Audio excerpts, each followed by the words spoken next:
श्री शिवाय नमस्तु भयम। दोस्तों, जैसा कि आप सभी लोग जानते हैं कि 20 जनवरी 2026 यानी मंगलवार को पड़ रही है माघ मास की शुक्ल पक्ष द्वितीया तिथि। और दोस्तों, यह वह तिथि है जो माघ मास में पड़ने वाली सबसे बड़ी तिथि है, क्योंकि यह मंगलवार के दिन पड़ रही है और इसका बहुत ही बड़ा और विशेष महत्व होता है। पूज्य गुरुजी ने कहा है कि अगर कभी भी मौका लग जाए और माघ महीने की द्वितीया तिथि मंगलवार को पड़ जाए तो आप लोगों को एक छुटकी काला तिल वाला उपाय तो अवश्य ही करना चाहिए। इन दोनों का संयोग बहुत ही कम आता है। इसी के साथ में गुरुजी ने अपनी शिव पुराण कथा में बताया है कि इस दिन आपको एक छुटकी काला तिल वाला उपाय तो आपको अवश्य ही करना चाहिए, क्योंकि ऐसा दिन पूरे साल में सिर्फ एक ही बार आता है। और दोस्तों, आप सभी लोग जानते हो कि मंगलवार द्वितीया तिथि का अगर सबसे बड़ा कोई उपाय है तो वह एक छुटकी काला तिल वाला उपाय है। तो दोस्तों, मंगलवार द्वितीया तिथि के दिन आप लोगों को इस एक छुटकी काला तिल वाला उपाय को जरूर करना है। बहुत सारे लोग होंगे जिन लोगों ने इस उपाय को ना किया हो, मतलब पूरा साल निकल गया, उन्होंने किसी भी दिन इस छुटकी काला तिल वाला उपाय को ना किया हो। पर दोस्तों, आपके पास एक आखिरी मौका बचा हुआ है, जो कि 20 जनवरी मंगलवार द्वितीया तिथि के दिन है। इस दिन आप लोगों को इस वाले उपाय को जरूर कर लेना है। भले ही आपने पूरे महीने भर इस उपाय को ना किया हो, पर अगर आपने इस महीने के मंगलवार द्वितीया तिथि के दिन अगर इस वाले उपाय को कर लिया तो आपको इस उपाय को करने का वो फल मिलेगा जिसकी आपने कभी कल्पना भी नहीं करी होगी। इसीलिए आप लोग इस वाले उपाय को एक बार जरूर कर लेना है, ताकि आप लोगों के हाथ से ये मौका ना जा सके और आपको इस उपाय को करने का फल मिल सके। दोस्तों, ये उपाय पंडित जी ने अपनी अभी की ही श्री शिव महापुराण की कथा में बताया है। उपाय को आज हम आपको बहुत अच्छे से समझाने वाले हैं। इस वीडियो को देखने के बाद इस उपाय को समझने के लिए आपको कोई और वीडियो को देखने की जरूरत नहीं पड़ेगी। तो चलिए दोस्तों, उपाय को शुरू करते हैं। देखिए, यह इस माघ महीने के मंगलवार द्वितीया तिथि के दिन यह इतना खास होता है, इतना महत्वपूर्ण होता है। देखा गया है कभी कभी बड़े बड़े पूजा पाठ अनुष्ठान से जो मनोकामना पूर्ण नहीं होते, वो माघ महीने की मंगलवार द्वितीया तिथि के दिन एक छोटे से उपाय करने से ही आपकी मनोकामना पूर्ण हो है। और बहुत सारे लोगों ने इस उपाय को किया भी है और उनको इस उपाय को करने का फल भी जरूर मिला है। अगर आप लोग भी इस उपाय को करना चाहते हैं तो आप इस उपाय को पहले अच्छे से समझ लेना, सुन लेना, उसके बाद करना। आपको इस उपाय का फल जरूर मिलेगा। और इस उपाय को कर लेने से आपके घर में चाहे किसी भी प्रकार की दुहक और समस्या क्यों ना चल रही हो, आपको उसका कारण भी नहीं पता है कि भाई ये समस्या किस कारण से चल रही है। उसका कुछ भी कारण हो सकता है, जैसे पितृदोष हो सकता है या किसी भी तरह का मंगल दोष भी हो सकता है। तो इस दिन आप लोगों को ये वाला उपाय कर लेना है। ये एक ऐसा उपाय है जिस उपाय को अगर किसी विशेष दिन पर किया जाए तो भाई उस विशेष दिन का जो है वो तो हमें मिलता ही मिलता है, पर हमने उस दिन पर इस उपाय को किया है तो हमें उससे भी बड़ा फल मिलता है, और फल बहुत जल्दी मिलता है क्योंकि आप इस उपाय को बहुत ही बड़े और विशेष दिन पर रहे हो। तो चलिए अब उपाय के बारे में बात करते हैं, लेकिन उससे पहले आप लोगों को यह जानना आवश्यक है कि आखिर यह उपाय किस समय करना है, किसको करना है और कैसे करना है। तो चलिए हम आगे आपको वीडियो में एक एक करके बता देते हैं। लेकिन उससे पहले अगर आप लोग हमारे चैनल पर पहली बार आए हैं या फिर मेरी आवाज आज पहली बार सुन रहे हैं तो हमारे चैनल को सब्सक्राइब जरूर कर लेना और इस वीडियो को लाइक करके कमेंट बॉक्स में श्री शिवाय नमस्तु भयम ओम नमः शिवाय जरूर टाइप कर देना। तो दोस्तों, इस एक छुटकी काला तिल वाला उपाय को हमें इस मंगलवार द्वितीया तिथि के दिन कैसे करना है, किसको करना है, किस समय करना है और कहां पर करना है, ये सारे सवालों के जवाब आपको इस वीडियो में मिल जाएंगे। और जो ये वीडियो देखेगा भाई, उसको एक छुटकी काला तिल वाला उपाय जरूर करना चाहिए, क्योंकि इस दिन काला तिल का भी बहुत ही बड़ा और विशेष महत्व होता है। और बात आ जाए एक छुटकी काला तिल वाला उपाय की, तो यह सोने पे सुहागा वाली बात हो जाती है और ये एक बहुत ही बड़ा उपाय हो जाता है इस मंगलवार द्वितीया तिथि का। तो अब दोस्तों, इस एक छुटकी काला तिल वाला उपाय को आखिर करना किसको है, सबसे पहले हम लोग वो बात जान लेते हैं। तो देखो, घर की जो बड़ी माताएं बहनें होती हैं, उन माताओं बहनों में से कोई भी एक बड़ी माता बहन इस वाले उपाय को कर सकती हैं। और दोस्तों, अगर आप तो अपने घर में से सभी सदस्यों को भी इस उपाय को करवा सकते हैं। अगर किसी व्यक्ति की खुद की कोई मनोकामना है, खुद की कोई दुख और परेशानी है जो कि वो अपने लिए ही करना चाहता है इस वाले उपाय को, तो वो खुद अपने लिए भी कर सकता है। बाकी अगर कोई घर में से ऐसा है जो कि अपने पूरे घर परिवार की सुख और शांति के लिए ये वाला उपाय करना चाहता है तो भाई वो भी कर सकता है, उसमें भी कोई दिक्कत वाली बात नहीं है। कहने का मतलब है कि इस उपाय को हर एक सदस्य भी कर सकता है और पूरे घर परिवार के सदस्य के लिए घर की बड़ी माताओं बहनों में से कोई एक माता बहन भी कर सकती है। माताएं बहनें अगर घर में उपस्थित ना हो या वो ये वाला उपाय ना कर पा रही हो तो फिर घर का कोई बड़ा सदस्य भी इसे एक छुटकी काला तिल वाला उपाय को कर सकता है, चाहे फिर वो पुरुष ही क्यों ना हो, उसमें कोई भी दिक्कत वाली बात नहीं है।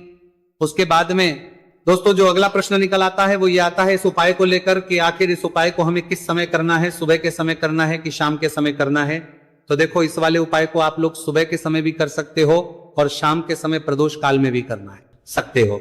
अब अगर आप पूछो कि भाई साहब सबसे उत्तम समय कौन सा रहेगा इसे छुटकी काला तिल वाला उपाय को करने का, तो हम आपसे बस यही कहेंगे कि इस उपाय को आप सुबह के समय करेंगे तो ज्यादा बेहतर होगा। बाकी अगर प्रदोष काल शाम के समय भी करेंगे तो भी अच्छा होगा, उसमें कोई भी दिक्कत वाली बात नहीं है।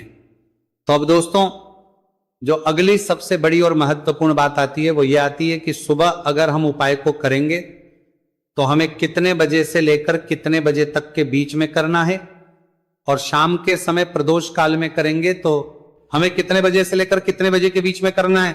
तो देखो सुबह जितनी जल्दी हो सके आप उपाय को करने की कोशिश करना कि अगर किसी कारणवश लेट भी हो जाओ, थोड़ी देर भी हो जाए, तो 10 या 11 बजे तक भी आप उपाय कर लेना, पर 12 बजे से ज्यादा देरी ना हो, ठीक है, इस बात का ध्यान रखना। उसके बाद में दोस्तों अगर शाम के समय प्रदोष काल की बात करें, प्रदोष काल का जो समय है होता है वो शाम के 6 बजे से शुरू हो जाता है। मतलब शाम के 6 बजे से लेकर 7 बजे के बीच का जो समय होता है यह समय प्रदोष काल का समय होता है। तो आप उपाय को 7 या 8 बजे के बीच में भी कर सकते हो। मतलब शाम के 6 बजे से रात 8 बजे के बीच में आप कभी भी इस वाले उपाय को कर सकते हो, उसमें कोई भी दिक्कत वाली बात नहीं है।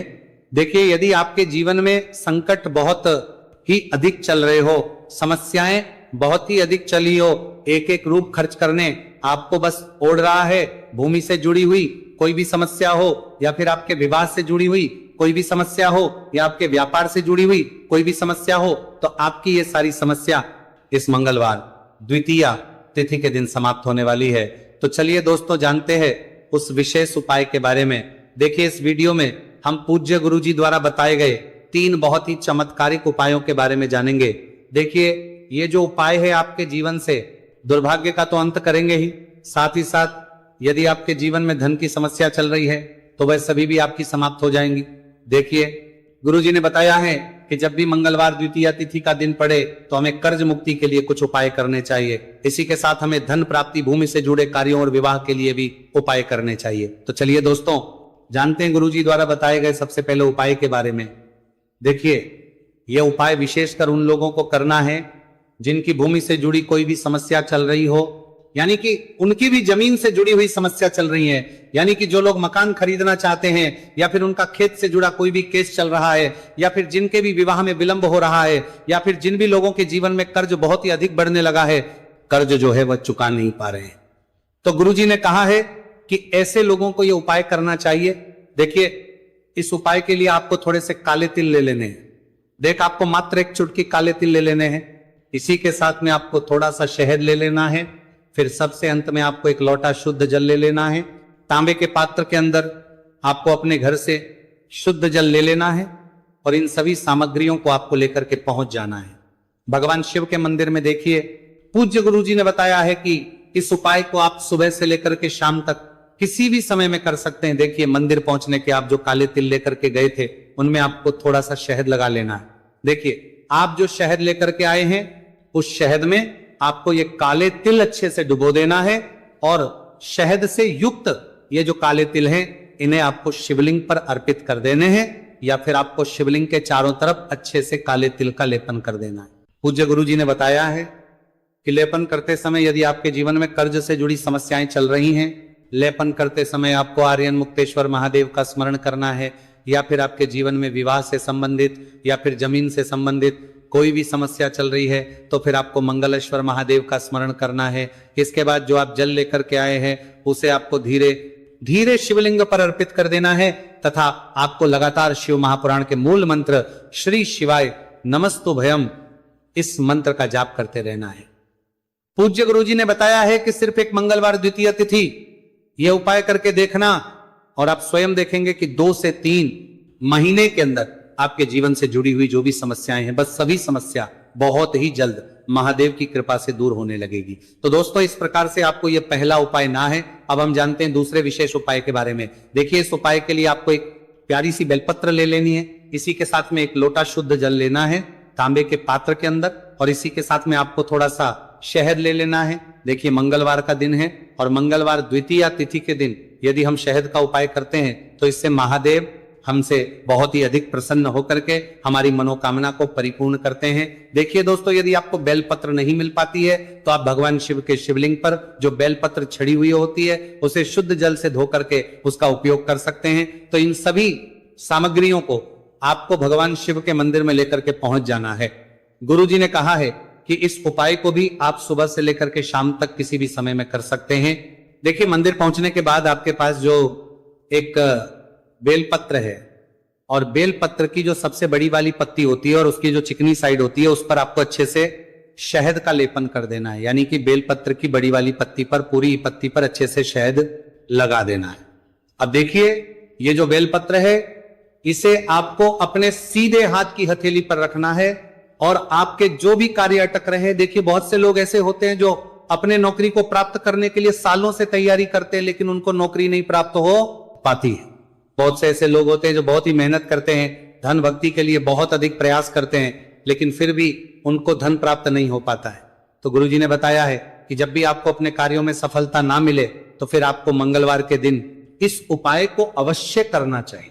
देखिए, अब आपको जिस भी कार्य में सफलता प्राप्ति करनी है उस कार्य को सफल बनाने के लिए आपको महादेव से प्रार्थना कर लेनी है और फिर ये जो एक बेलपत्र है इसे आपको भगवान शिव के शिवलिंग पर अर्पित कर देनी है। देखिए, बेलपत्र की चिकनी साइड जिस पर आपने शहद लगाए हैं वह शिवलिंग से स्पर्श रहेगी और इसकी जो डंडी है वह आपको जलाधारी की ओर रखनी है। इस प्रकार से आपको यह बेलपत्र अर्पित कर देनी है। अब देखिए, आप जो एक लोटा जल लेकर के आए हैं उसे आपको भगवान शिव के शिवलिंग पर धीरे धीरे अर्पित कर देना है।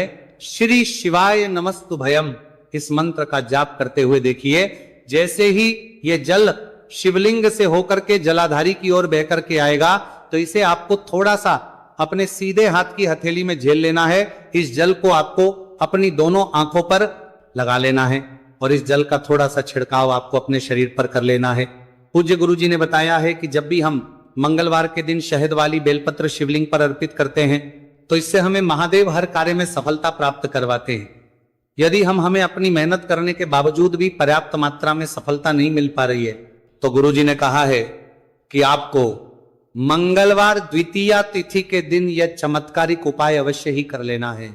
अब दोस्तों, हम जान लेते हैं गुरुजी द्वारा बताए गए तीसरे विशेष उपाय के बारे में। देखिए, इस उपाय के लिए भी आपको मात्र एक लोटा शुद्ध जल ले लेना है तांबे के पात्र के अंदर।